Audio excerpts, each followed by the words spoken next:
Welcome, Creativo family. We are back in the studio with Gary Schwartz today. Thank you, Gary, for joining. Sure, thank you for having me. Absolutely, absolutely. Gary is a photorealistic painter based here in New York. He has a show coming out on September 13th here with Taylor and Pons. And he has some amazing, beautiful images that he's going to be describing today. Welcome so much, and thank you so much, Gary. My pleasure. Again, thanks for having me. Yeah, of course.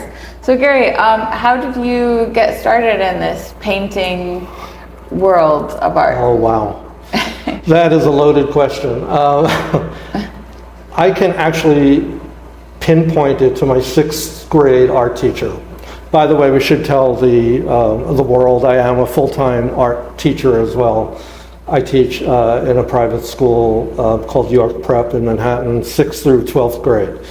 So it goes literally back to 6th grade, where I was devoted to my art teacher, and I was always with a crayon or some kind of art implement, always, or making things and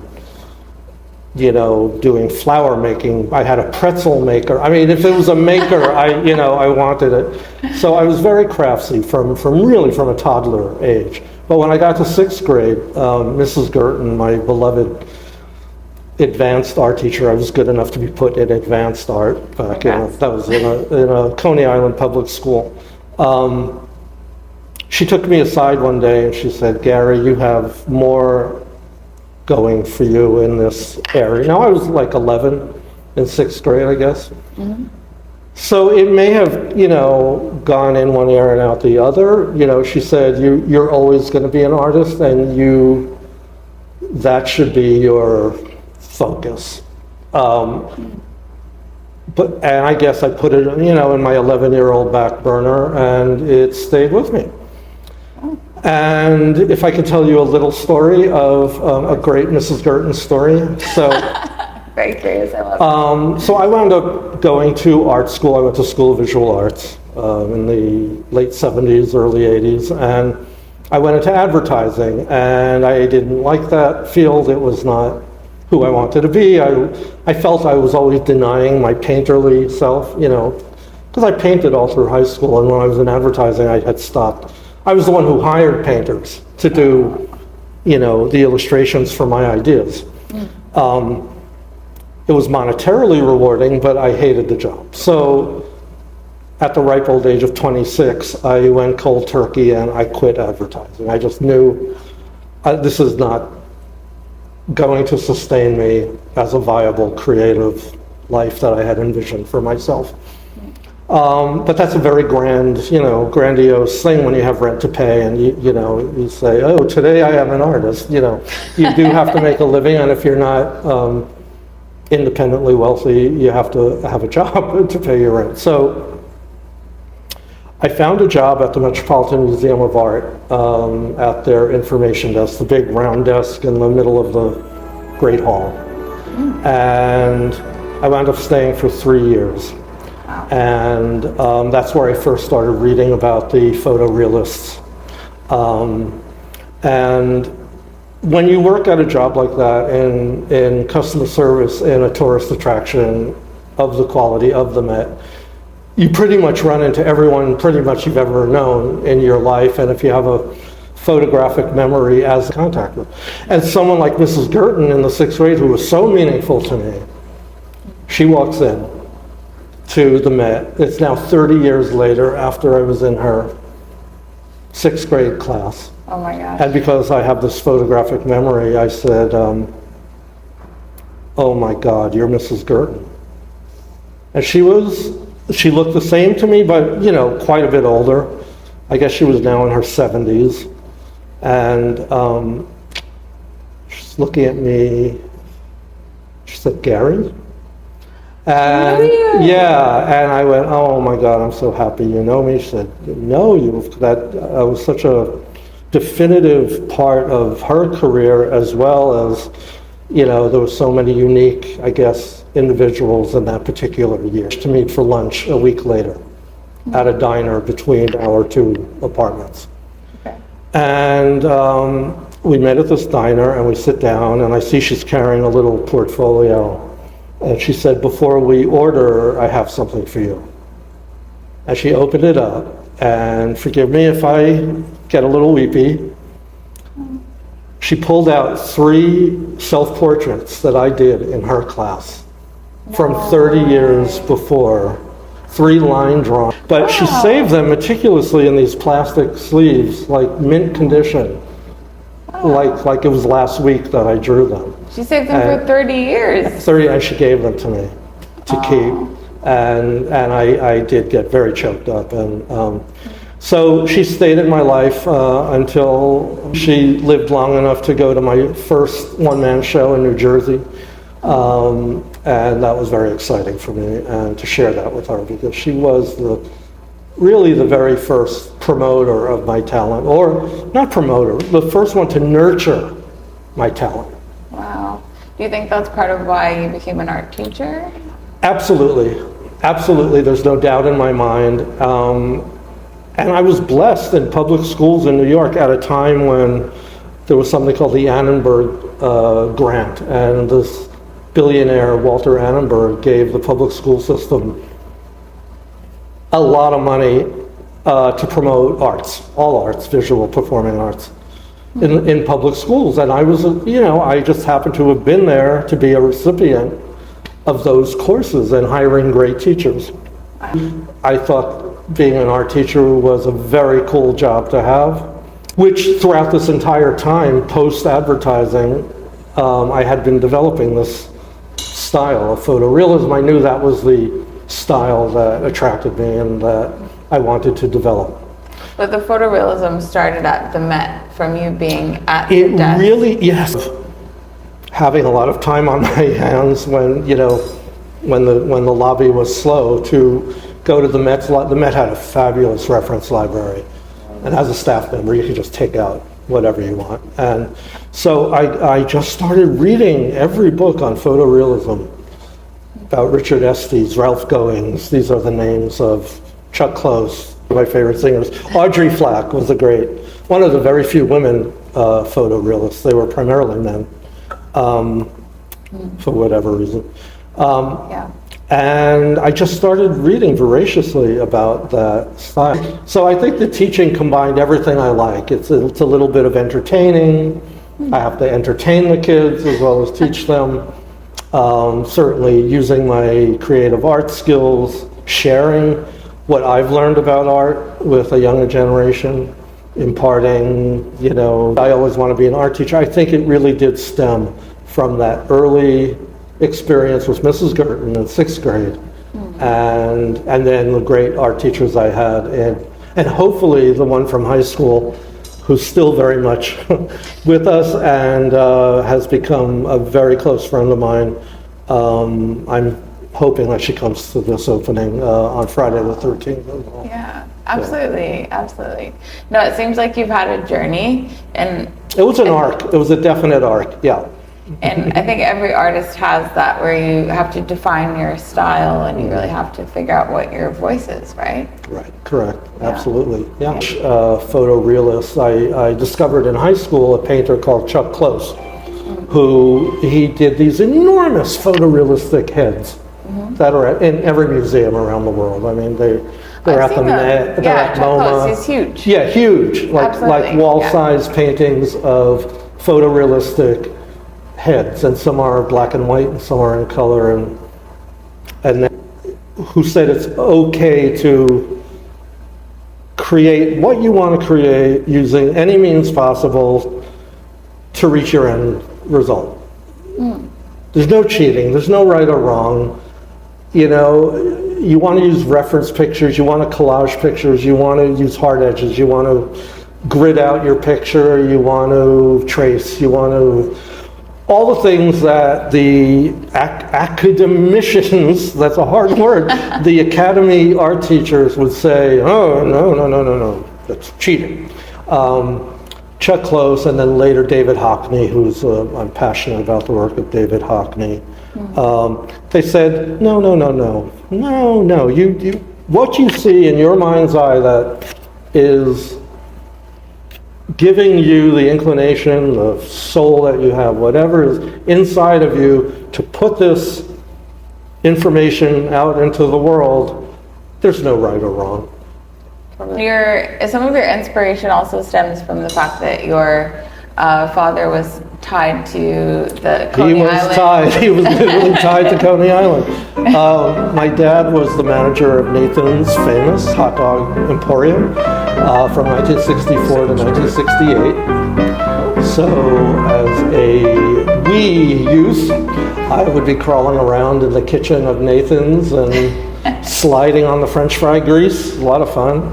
And that was the smell of my childhood. We literally lived in a apartment project. So that from my bedroom window in the summer, I would hear the screams of people going down that first hill of the cyclone, and literally that would lull me to sleep. A great deal. Yeah, well, that makes your artwork so unique. I feel like that's a big part of you finding your style, because you're incorporating your childhood along with, what you find interesting. Absolutely, it totally has informed, and it's right in my artist statement, which you can read, that it's completely made me the artist that I am today, and that's why so much of my work is Coney Island heavy with imagery and references and nostalgia and No, absolutely. Can we talk about a couple of your pieces? Yes, absolutely. I would love to hear about this one, actually. Luna Park, and it's funny because my apartment building, which is right behind here where I grew up, is called Luna Park Houses. Okay. And that was the name, Luna Park. There were 3 famous amusement parks in Coney Island. Mm-hmm. Steeplechase, Dreamland, and Luna Park.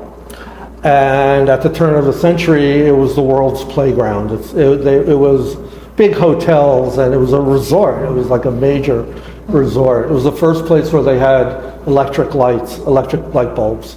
Wow. So when the immigrants came over from places far, and they took boats to come to America, the first thing they saw coming into New York Harbor was the lights of Coney Island. No way. So this is not, I will, since the advent of computers and Photoshop, I will put it into Photoshop and really play around with my photography and kind of get the gray out. So remember, I was speaking about that cartoony effect, that hard edge effect, which separates me from other traditional photorealists who are still using that very creamy oil painting technique. Yeah. I developed a style using acrylic paint, which is a more posterized, plasticky kind of paint. Not as creamy as oil paint. But very vibrant. Yeah, very, very vibrant. And I like it because it dries so much quicker than oil paint, and you can layer. So each of my paintings have about 5 layers of colors.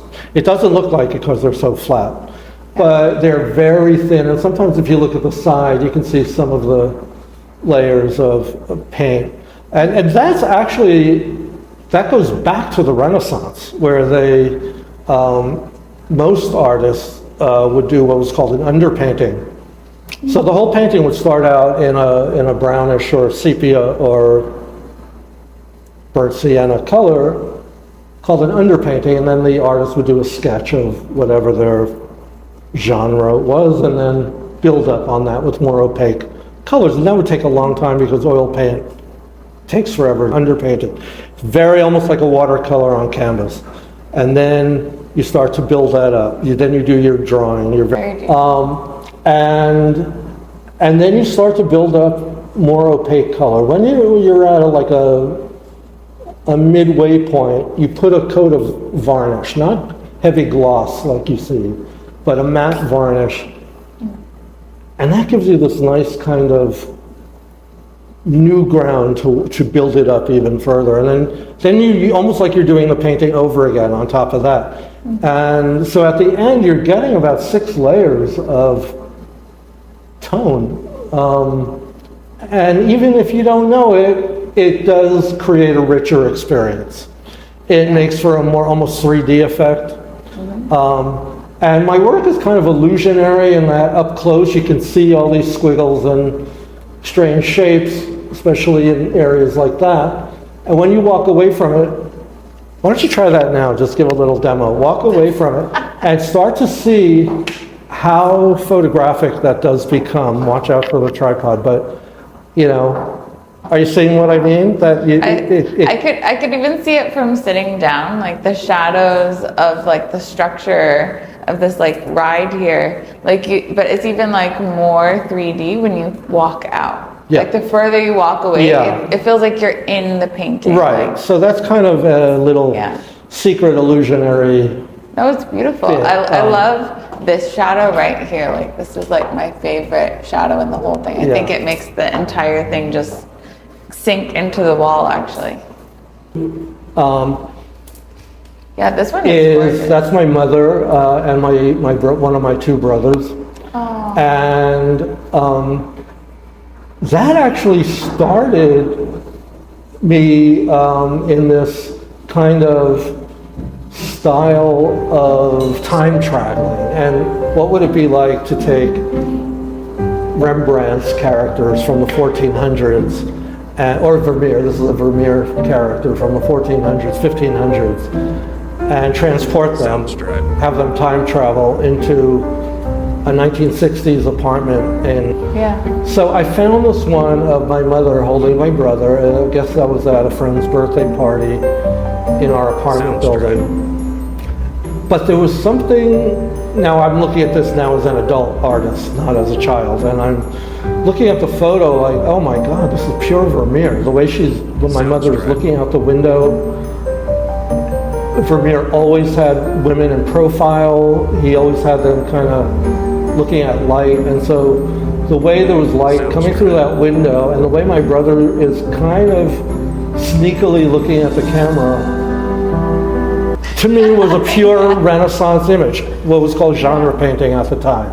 And so that was the first one I did in this whole series of morphing time travelers from other appropriated images from other places and putting them into my contemporary or within the last 40 years backgrounds. So the photo of your mother inspired this idea of time traveling. So I would say the only thing in that painting that was from the actual, based on the original photo, is the window, my mother, my brother, and that yellow chair. Everything else is made up digitally first and then drawn and then painted.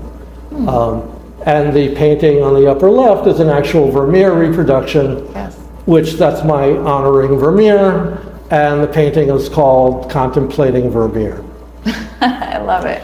And then this one in the center, that's called Corningware. Corningware was this very, very famous type of dishware that lots of kitchens had in the 1950s, 40s, 50s, and 60s. I started in the 60s. I don't go back to the 40s or 50s. And Corningware came in very classic colors of aqua, sea green, seafoam green, pink, and white, and yellow. So I went to an antique shop. I'm an antique freak, and I love going to antique shops, and I take photos in them for reference. And this was one of my reference pictures in an antique shop in Cape May, New Jersey, I think. And I thought, again, let's time travel this very famous woman from one of Vermeer's 15th century paintings and see if she would look like, either she works there or she's shopping or, She looks like she could be in it. And she could be, And she looks like it's a believable morph. So I was very happy with that, and that one's called Corning. How did you become so enamored with Vermeer? I know you featured him in that's a this good one. question too. Yeah. You're asking good questions. I think I really got attracted to Vermeer in high school when I was starting to do some very realistic painting. And my art teacher, I had a few great art teachers, and one really introduced me to the Met and to the Frick. So I started going to the Frick Museum on 71st and 5th. Oh yeah. And they had Vermeer, there are only 37 Vermeers in the world. Wow. So New York only has a couple. Just fell in love with the unbelievable photographic quality that he achieved before photographs were invented. And so there's been a discussion for many, many years about he had to have constructed a type of homemade, what's called a camera lucida, to get the perspective that he got without using a photograph. Because it would have been absolutely impossible to get that kind of illusion without using some form of photographic help. Well, it sounds like you've really honed your craft from photography, playing with light. Now you're painting, playing with the light. The light seems like a common theme. Absolutely. Critical. Yeah. Crucial. Yeah. Like if I take a picture and it's just pretty flat, there aren't very dramatic lights and darks, that's where Photoshop comes in handy. I'll be able to really manipulate it and kind of play God. Why? Because as Chuck Close and David Hockney told me, you're allowed to do that, Gary, had they known. So light and dark, Edward Hopper, how to create mood through lighting. It's critical in my work. It's what gets me excited about looking at photography is how light affects mood. Your show is coming up. It's coming up Friday the 13th. Okay. September 13th, Friday. 1 week from this coming Friday from 6 to 9 p.m. is the opening. Exciting. And yeah, it's fantastic. I'll look forward to Yeah. welcoming you. Where can everyone find you? Do you have social media, a website? Yes. My website is garyschwartz.online. And I'm on Instagram. My handle is Garsh, G-A-R for Gary, S-C-H for Schwartz. So G-A-R-S-C-H, one word. I'm on Facebook, Gary Schwartz at Facebook.